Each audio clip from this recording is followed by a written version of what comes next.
Everybody, it's Becky from Bernie, Becky, and Hank, and today's question of the day is, what's your favorite van life story? So hopefully we can get some cool stories, but let's go ask some people. This is Tim, and Tim has been van lifing it for about a month now.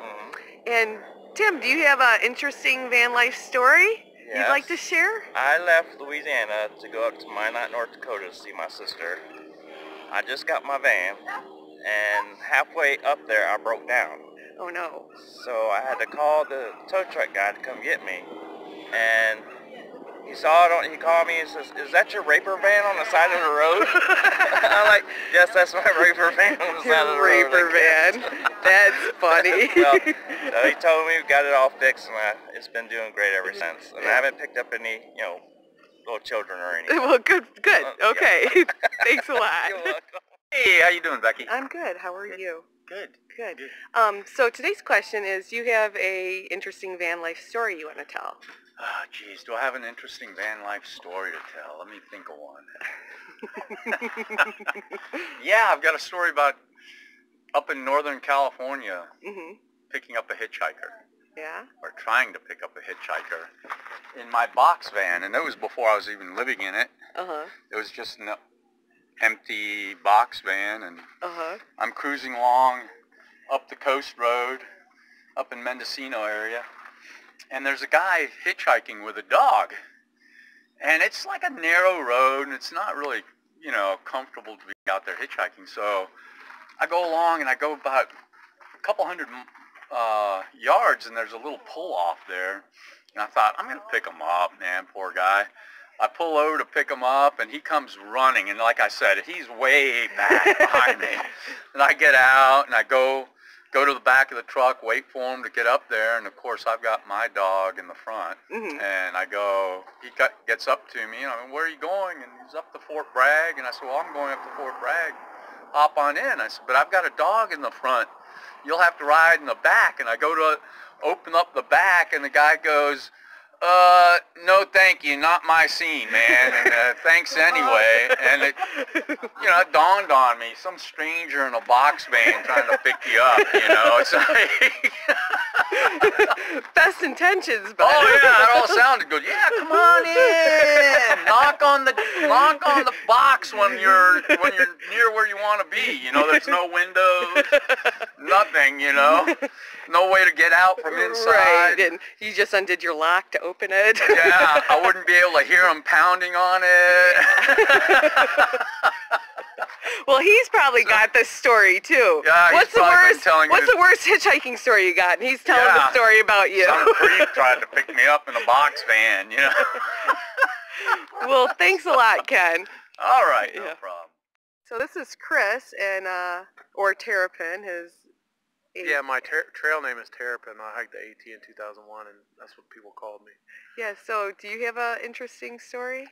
When I was staying in Washington State in the Ho National Rainforest at a campground, I forget the name of, but one morning when I was walking through the campground picking up trash and stuff, I found an oatmeal container, and someone had left about half an ounce of cannabis in the container, and they had a note on there that said, "Please enjoy this and spread peace and love with the people that you meet." And so I had that for a long time, all that cannabis, and I smoked a little bit of it, but I ended up giving it to these two kids I met in California before I left the state. Not kids, we're talking they're over 18, right? Yeah, they're over 18. Yes. They're kids to me. Yes. I mean, they were 20, whatever. And I didn't want to bring it here. Yeah.